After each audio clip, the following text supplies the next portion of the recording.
Hello everyone and welcome back to a brand new video where today we return for round 7 of Season 3 of the F1 22 My Team Career Mode. Yes, we're back at the duel in the Formula 1 crown today. It's time for the Monaco Grand Prix. Of course, a massive thanks to all of you for the continued support on this series up to now. Of course, if you missed out on the last video, I would highly recommend going back and checking it out. Of course, the Spanish Grand Prix, safe to say we really are getting into the swing of things at the moment as we head into Season 3. But of course, yeah, make sure you get yourself subscribed as well if you're new around here. Trying to hit 100k by the end of the year. We're getting very close to 85,000 now, so we are certainly making progress towards that. But it's going to be close between now and the end of the year. So if you help me get one step closer, it would be massively appreciated. But having a look then, as we head towards Monaco this weekend, we're up to P2 in the Drivers' World Championship. Bottas still leads the way. They're 39 points clear at the top of the table. Teo Porcher is slowly getting into the swing of things.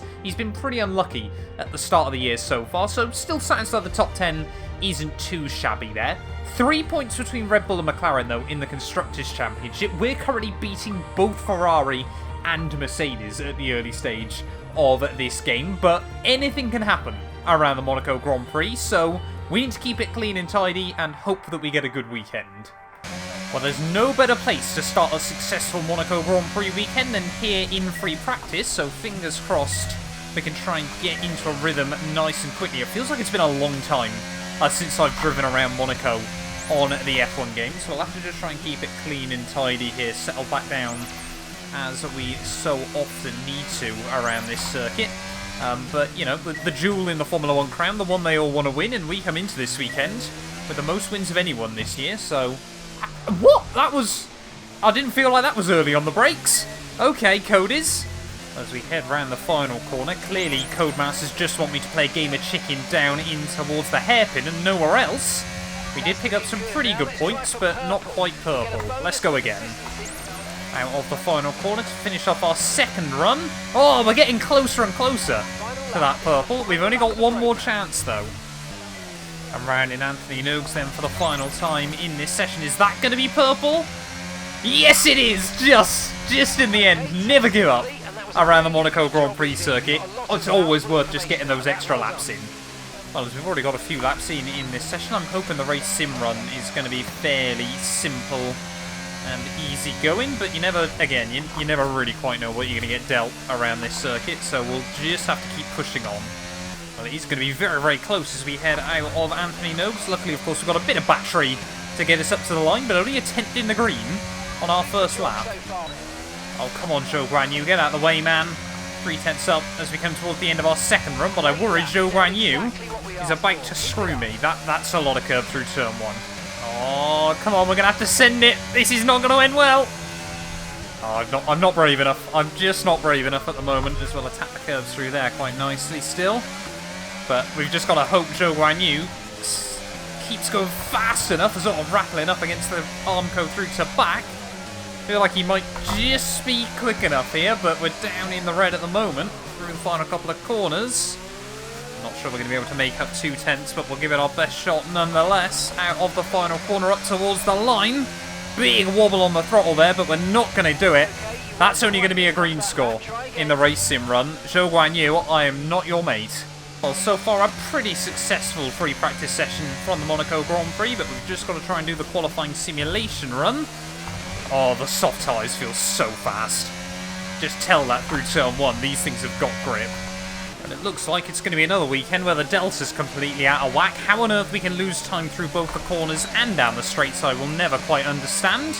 But towards the line, it's going to be a 1:10.9. It reckons that's going to be last. So remember that. A sub 1:11 will only see you in last place. Let's see how true that is, of course, when you take into account the track will get quicker. Formula 1 is finally back in 2022, and now you can rep your favourite teams. Of course, using the F1 store, every team now has merch lineups available, whether you're an Aston Martin fan, a Williams fan, Mercedes, Ferrari, Red Bull, the choice is completely up to you. But yeah, check out the F1 merch store down below for all the official releases from all of the teams. And of course, as always, if you use our links as well, you massively help support the channel. So yeah, give it a look and see if there's anything you like.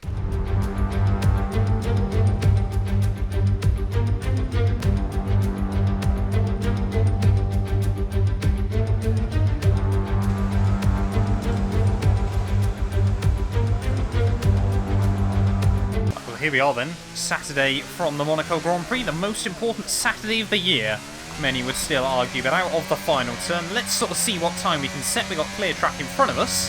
Let everyone else just sort of set their first lap so we know what time we're chasing. Of course, just want to make it out of Q1 in one run, but yeah, already that 10.9 is looking a bit ridiculous. Well, track is definitely getting rubbered in then as we head down in towards the final couple of corners of our hopefully one and only Q1 run. At the final corner, nice and easy on the throttle, shortest run to the line, and that's going to put us P2. Apologies for that. The bumper car's back down towards turn 1, but P2 immediately then, between Bottas, of course, and Teo Porcher up in P3. Love that. And there we go, then time's improving at the end of Q1. Teo Porcher fastest there into the 109s. So yeah, that 110.9 wouldn't quite have seen you in last, but it would have seen you down in about P20. But still so unrealistic, those delta times. Right, and then immediately jumping into Q2. At least we now know sort of what pace we're going to be really aiming for here. But how on earth the game thought a 109.2 was a sensible target in free practice, I don't quite know, but yeah, now we know we need to be aiming for those high 109s there. So much, and so close to the Armco there. I think we just skimmed it, but no harm, no foul. Our first lap in Q2 has felt a whole lot cleaner and tidier there as we just, again, batch the wall on the exit of the swimming pool chicane, but out through the final corners once again. Then a little bit of a wobble that time round. Still should be a low 10 at the very least. A 1:10.5, not as quick as our first run. That probably isn't safely into Q3, but we'll go again. Monaco, of course, made famous by your ability to gamble freely in this country, but really this weekend, we do not want to roll the dice, especially in qualifying. They're still sat up in P4 at the moment, but whoa, okay, car wants to play like that, does it? But yeah, we just want to make sure we try and improve on this second run, which with a turn 1 like that is not going to be so easy, but yeah, just got to try and get ourselves settled back in. And of course, mainly focusing on Q3, trying to get that one lap. That's all it takes around the Monaco Grand Prix circuit. It goes to show just how sloppy the rest of that second lap was. The fact we basically caught back up the time, but out of the final corner up to the start-finish line, we were still P4 at the moment. Other cars are improving, but we slot back up into P3. It's not great, but it's certainly a good benchmark. There we go then, looking at the end of Q2. I would say a major surprise is a Mercat in Q2 until, remember, it still is Nicolas Latifi. Daniel Ricciardo there as well, I'm sure gutted with that. But Pierre Gasly, once again, Williams posting into Q3 there. You'll love to see that. But yeah, no one else has been able to get into those 9s just yet. So I'm wondering if Teo Porcher has still got a little bit up his sleeve. Let's get into it though. We'd certainly want a 109 if we want to try and hassle Bottas. Our two big rivals are the two cars in front of us. Well, we're going to need all the sweat mode in the world here around Monaco if we want to try and get a good lap in, as hopefully, yeah, Ocon and I think that was Pierre Gasly both jumping back into the pit lane. Let's go for it though. First lap here at Monaco in Q3. Like I said, 109s is the target.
Lap has felt pretty tidy for the most part out of the final corner up towards the start-finish line. Is it going to be a 9? A 9.5 there. I must admit we did take quite a lot of curb down at the middle chicane, but that has just obliterated anything anyone else has done.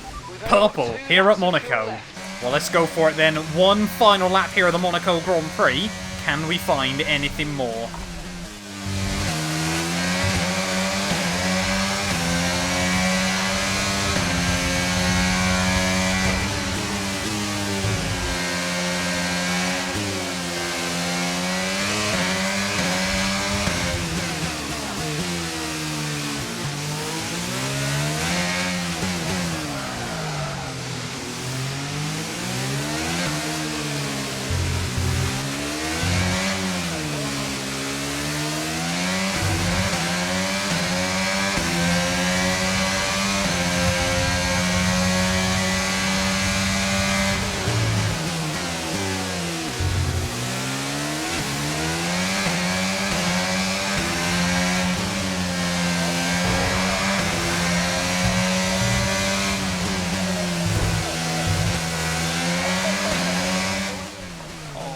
just nicked the wall on the exit. No, it's all over.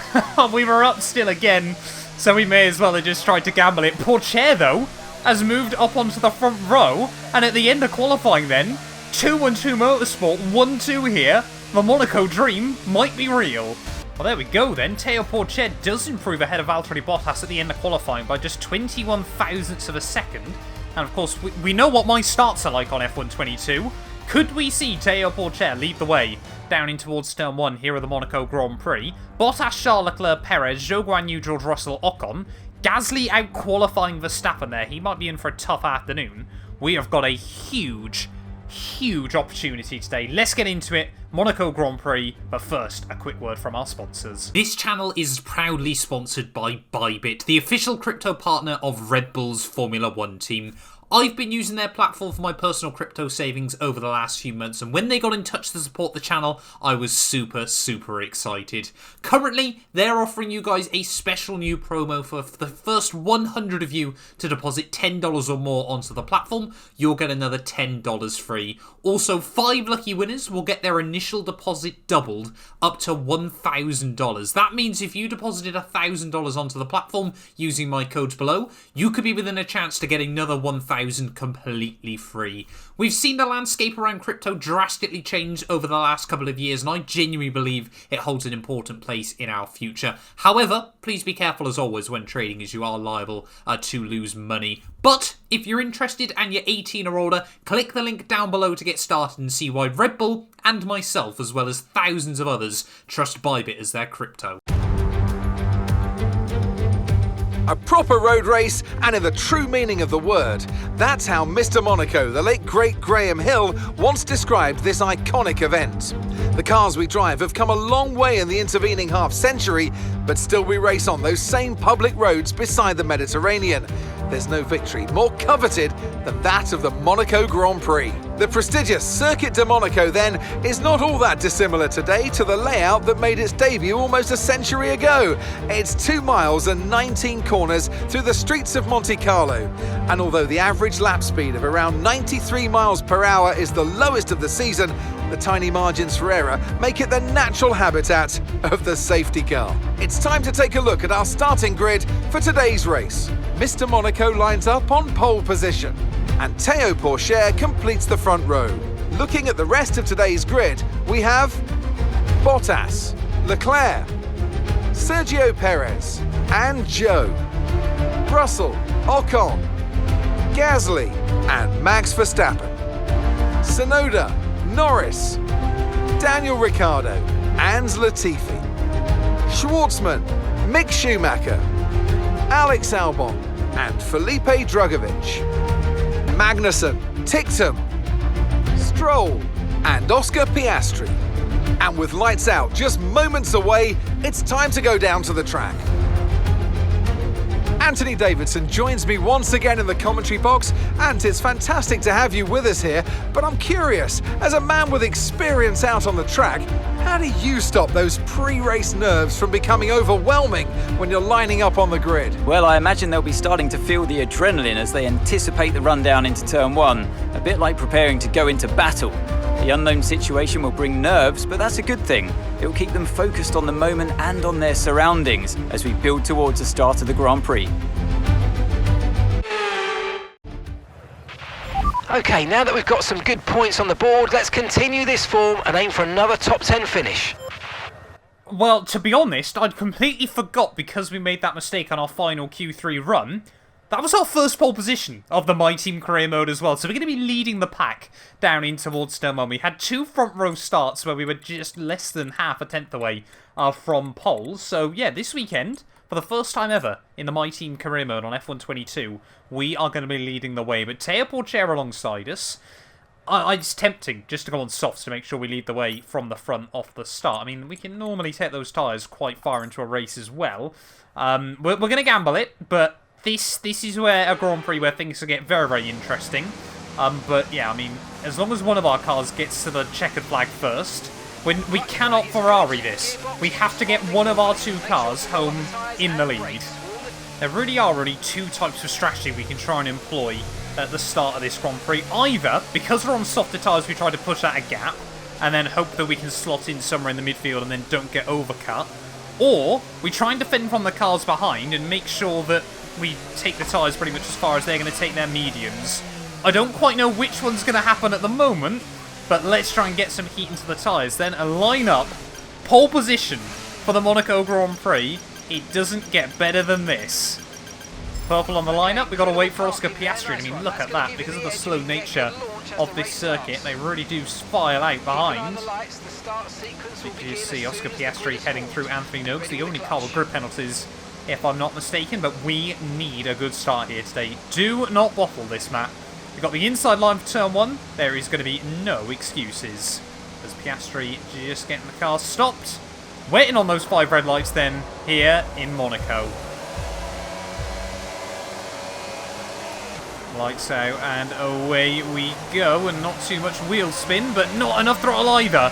As Teo Porcher immediately ran the outside there. We've been absolutely sent by Sergio Perez, so we had to avoid him at the first corner as well there, as Bottas loses the place as well to the Mexican. They might just be able to hang on in front of him. Bottas have the inside line at the top of the hill, but Teo Porcher, this for many years was as close to as what he'd get to a home Grand Prix in Formula 1, back when France wasn't on the calendar. Of course, he's got the Castellet now, but Teo Porcher, I'm sure, like everyone else, will want to win the Monaco Grand Prix today, and he has immediately taken the lead there. He's got yellow flags out, just the typical lap 1 Constantina and up around this circuit. But look at this from Teo Porcher and myself. Looks like Perez did hang on to P3 there, so a very brave and aggressive start by Sergio there. Of course, a bit of a street circuit wizard.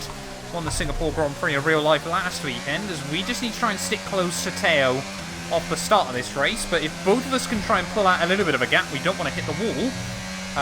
You never know what might happen here as we head through the swim pool chicane. Just, of course, also got to try and settle down into a rhythm on the opening lap of this Monaco Grand Prix. But Teo Porcher takes the lead. Sergio Perez up to P3 as well, so clearly starting on the left-hand side was the place to be on the grid there. Charles Leclerc, homeboy, haven't seen too much from him this year. He's been, once again, a bit quietly consistent, up in P5. There we go. We are setting the pace at the moment. Ooh. Cheeky, as always, over that turn 1 curb, but Teo Porcher still leads the way, but we are sticking close to him.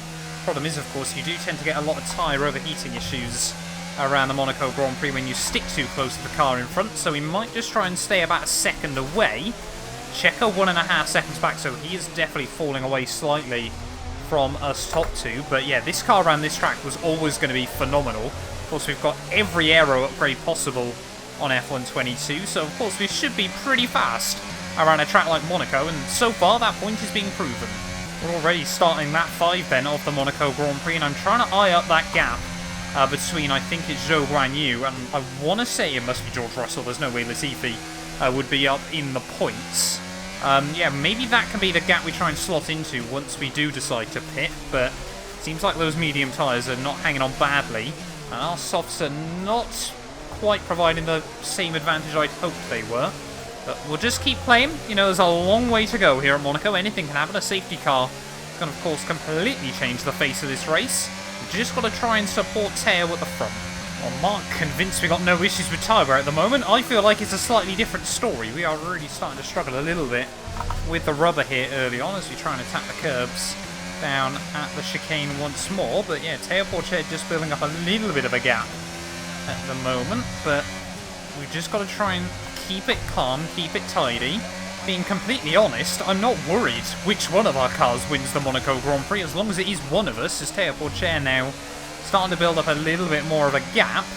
We are really just struggling a bit on the tyres. Perhaps starting on the softs wasn't quite the way to go, but we can just give him a bit more safety at the front. I mean, look at that understeer at the top of the hill. It's so difficult to try and manage around this venue, but yeah, Teo Porcher now 2 seconds up the road. We are certainly focusing on the cars behind rather than the car in front. Starting lap 10 then of the Grand Prix. We're just building up a little bit ahead of Perez again. But yeah, gap to Teo Porcher not really coming back down either. I'm wondering if we can try and take these tyres to about lap 15 then, whether a set of mediums could see us all the way home. Of course, that means we could try and undercut our way back to the front. But it really does depend on where we come out in this field. I'm looking more now like it might be around Nicholas Latifi rather than George Russell, which is not reassuring. 2 seconds behind the car ahead. Keep pushing. I am pushing Mark. Yep, I'm getting more and more treating Mark like Jeff. It only took about 3 months, but we are getting there. Oh, I mean, lap 15 is going to be pretty brave on this set of tyres then, based on the state they're in at the moment. Up now on 60% wear on the front left, so we have absolutely destroyed this set. Could we maybe go lap 13? Try and do 2/3 distance on a set of mediums? I mean, we are now causing a bit of a train, so I can't help but wonder now whether we might start losing time and maybe losing more places when we re-emerge. It's so difficult around this track, but again, you know, we've got to think positive. Teo Porcher has now got a 4-second lead over any other car. Team want us in at the end of this lap, and I don't think we're going to disagree with them anymore. We're just going to box onto hards. They're not going to try any more funny business in this Grand Prix. I think this one now is a case of can we still just try and beat Bottas and Perez, rather than, whoa, trying to still win this thing. I know it's very early to be calling that, and a safety car can completely change that, as Perez, now for the first time today, actually trying to look for a move, as that is a fair old chunk of curb. Well, through the final couple of corners we go then, or again, just nudging the wall slightly through there. Make sure the front wing isn't getting changed. Yep, there we go. And into the pits we come then, at the end of lap 12 there, so nowhere near as far as I wanted to go in this Grand Prix. We've got yellow flags out though. Nicholas Latifi going slowly here, so it might mean we're going to be safely ahead of the Merc, but I'm really hoping we don't see a safety car here, as, I mean, in real life, that would absolutely be a safety car. No! Go! Please, we need to stay out ahead of those Alphas. It's Robert Schwartzman. We're going to be racing on pit exit. Oh, that is heartbreaking. We've had quite a long time, actually, since the last issue like that in a Grand Prix, is certainly over the white line on pit exit there, and it has cost us. We've re-emerged behind Schwartzman and Felipe Drugovich here, but we are on fresh tyres, so we should have a bit of an advantage, as well, of course, the fact these cars are much slower than ours, but the Monaco Dream is very quickly becoming a Monaco Nightmare. Felipe Drugovich is so slow at the moment. We need to try and work away around the Haas car, maybe out of the final corner. He won't have the DRS on Robert Schwartzman, so just slow and steady, nicely on the throttle on the exit, but we haven't got the run. Oh, we might just have a little bit closer towards turn 1, but we're not going to be close enough. And every lap we sit behind these cars is going to cost us so much time in this race. We have to try and move past Drugovich somewhere, somehow. Our former teammate, of course, back in Season 1, is look how slow he is through the corners, practically pushing him along. Are we going to be able to send it here? Oh, avoid the front locking. Oh, that was, I mean, very, very aggressive, but luckily we kind of locked up and went past him rather than alongside him and didn't quite force him into the wall. Lap 15, though, all over the back of Robert Schwartzman here. We really do romp up to the back of cars so quickly around this Monaco Grand Prix circuit. Can we try and make a second move down here? Oh, no. No, we can't that time around. Not as brave as last lap, but if we can stick close to him, we'll see if we can try and get a run down through in towards the chicaners. Look at that! Schwartzman having to break through there. Certainly not a corner you ever need to brake for on F122, unless it was in the rain perhaps, but are we now going to be able to get the speed, try and get a run there? Yes, we absolutely are, and this time around we've got to send it on Robert Schwartzman. We'll squeeze him out over the curbs. We will get around the outside, and we will now say P14 is ours. Not long, though, before the car's in front box, and we've now got 7 seconds up to Albon. Team happy with that one as well. But yeah, now we've got 7 seconds. How little time is that going to take us to close up? Oh, we got cars into the pits. End of lap 17. Where are we going to re-emerge in this Grand Prix? Of course, lost a lot of time through getting held in the box there. Who's that coming out the pit lane? It is Bottas, so this could be quite critical. And luckily, because of the amount of laps we've had on the fresh tyres, we are going to be ahead of Valtteri Bottas here by about a second or so.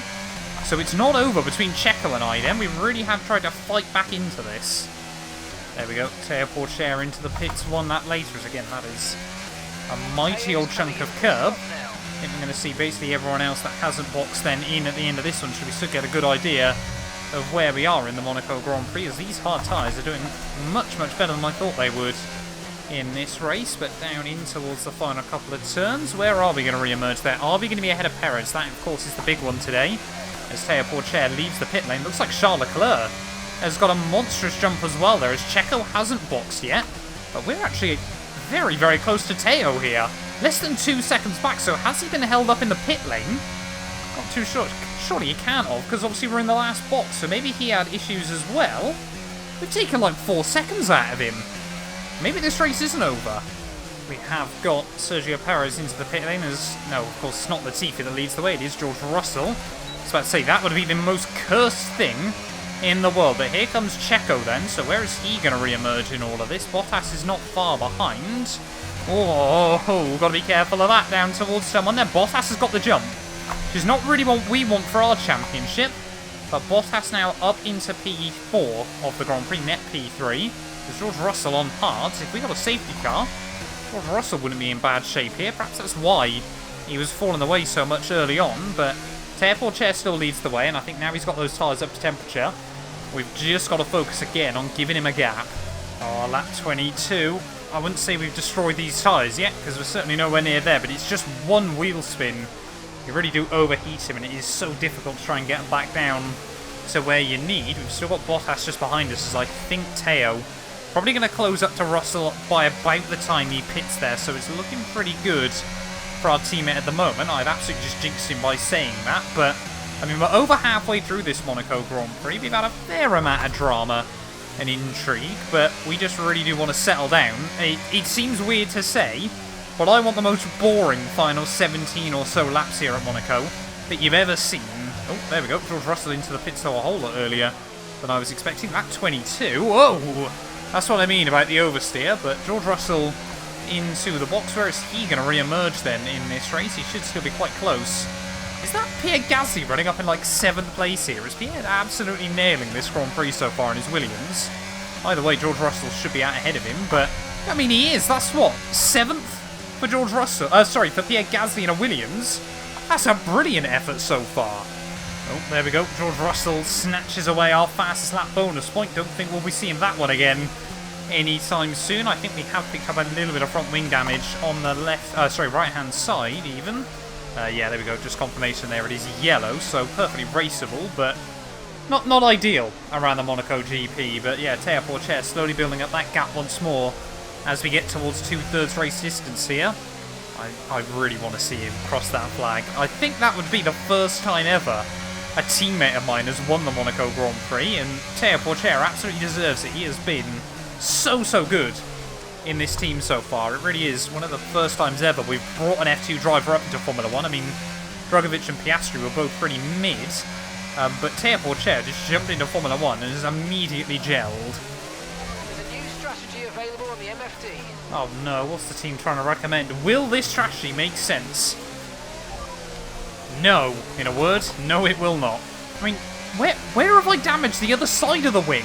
I haven't hit anything since we last looked. I think the wing's just falling apart here. We're doing a Kevin Magnussen by the looks of it. But, I mean, yeah, we are now really trying to hang on in the final 12 laps of this Grand Prix then. Tyres are still there, but yeah, apparently we're running basically a plank of wood for a front wing around Monaco. Not helpful. Well, 10 laps to go then here from Monaco, and I'm really now trying to avoid pushing as best as possible here because I don't want to lose any more of the wing, but it is meaning we are causing a roadblock at the moment. George Russell is well and truly caught up to the back of this train, and it might be all the way down to about P14 quite soon, but yeah, to be honest, I'm really not worried as long as none of them can sneak by. I mean, look at that. So much struggle trying to get the front slowed down in towards that corner, of course, just as all the weight comes off the front end. But yeah, we're just keeping it clean and tidy at the moment, or attempting to even, I should say. Teo Chair now 13-second lead in this Grand Prix. That gap could well and truly be up to about 30 seconds by the end of this. But as long as we keep these cars behind at bay, I, again, not worried. Be careful, I think you're going to start losing some tyre grip anytime now. That's not what we want to hear, Mark. We want to hear the tyres have got plenty of grip. No wonder they've got nothing on them. It's because the front tyres have got no downforce. So we are just shredding them. There, as that's not helpful either. But, oh, this is getting really quite difficult late on in the Monaco Grand Prix. But we've got, what, 7 laps to go? I certainly am not giving up. Unless your name's Daniel Ricciardo or Teo Chair, you're on one of 2 trains with 5 laps to go here. You're either on my train or the train behind the Haas cars. So, choo-choo, everyone. But yeah, we're still just doing enough at the moment. I'm really having to concentrate. I mean, Monaco is always such a tough venue, and I kind of forget just how difficult it is a race around this circuit, but yeah, 5 to go. I mean, to be honest, the pace is actually still pretty consistent. It's garbage, but we are consistently setting sort of low to mid 15s, which isn't too disappointing. And there we go, 15-4. Exactly my point, but yeah, just of course Monaco, no one can work away past. Well, heading down in towards the final couple of turns then to start the last lap of the Monaco Grand Prix, and I think it's safe to say we've done our best Fernando Alonso impression today, and we have defended like a lion. Théo Pourchaire yet to win a race in F1 22, yet to even finish on the podium in our F1 22 career mode, but the young Frenchman, he came in last season, his debut at his home Grand Prix there, and he was immediately up pretty much on the pace, and since then he has just gone from strength to strength. He has had such a difficult start to this season though, just hasn't quite had the luck when we've often just found ourselves at the right place at the right time, and absolutely deserves the win here at the Monaco Grand Prix there. And a historic first win. He joins the likes of Perez, Verstappen, Hamilton, Sebastian Vettel of course, from the current Formula 1 grid, Ayrton Senna, Michael Schumacher as well. There is a long list of Monaco Grand Prix winners. Graham Hill, just to name another. Théo Pourchaire will win his first ever Formula 1 Grand Prix, and that means both of our cars have stood on the top step of the podium so far this year there. Through the final couple of corners, we might make it the first 1-2 of the year as well for any team here. I said at the start, I do not care which one of our cars wins, as long as it is a 2-1-2 Motorsport car there. And round in the final corner, we are going to come through to complete the 1-2. Not quite the perfect Monaco Grand Prix, but certainly not bad. Yes, come on, we're on the podium. Good job this weekend, great drive, thank you.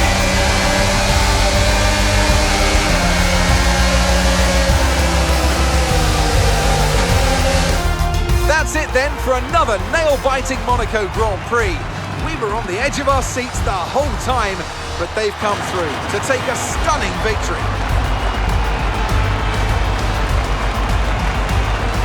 Talk to me, Ant. What was it that set them apart from the competition today? I'd say it was down once again to good, consistent driving, nailing the corners, working to the track conditions and perfecting the team's strategies. They got all of these things right today, and the results speak for themselves.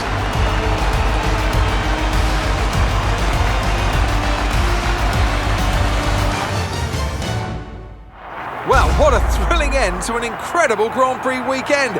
Our top 3 finishers should be incredibly happy with what they were able to achieve out there today.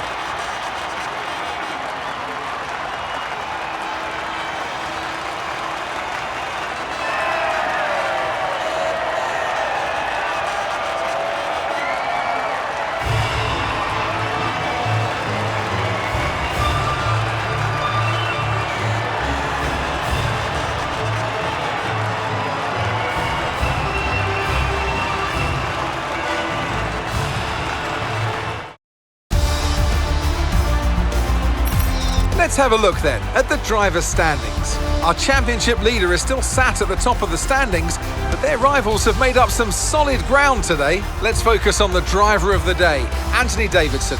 Who do you pick? I have to give it to Mr. Monaco. That was a commanding performance today. Very impressive indeed. It's time to check out the constructors' standings. McLaren continue to increase their gap at the top. I'm equal parts exhausted and elated with this weekend of Formula 1, so be sure to join us for the next one. Well, there we are then, the end of the Monaco Grand Prix. And Théo Pourchaire, I don't quite get how we warranted driver of the day there, because it was certainly our teammate that deserved those honours.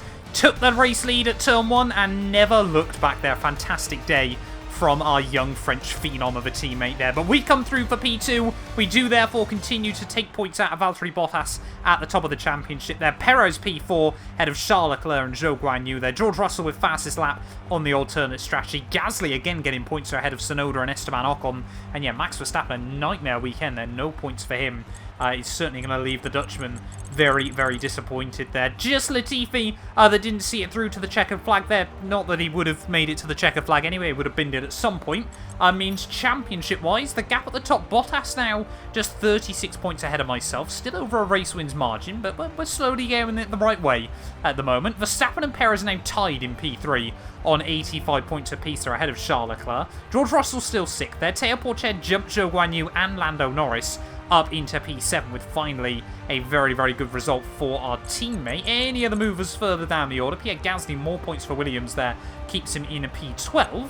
Constructors-wise, of course, with the full 43 points there, we do take big gains out of both McLaren and Red Bull there. Top 3 teams now separated by just 33 points, which means the top 3 teams in the Constructors are closer than the top 2 in the Drivers' Championship, which is quite impressive, but there's still a long way to go in this championship. But thank you all so much for watching this video. If you have enjoyed it, please do make sure you leave a like, get yourself subscribed as well, and we will return very, very soon back in Azerbaijan for round 8 of the year. You guys do not want to miss that. None of these videos would be possible without the help of our channel members, so a massive thank you to all of the names you see on your screens currently for helping support the channel. You can join them by clicking the join button down below, and yeah, thank you once again to everyone that continues all the insane support on my work.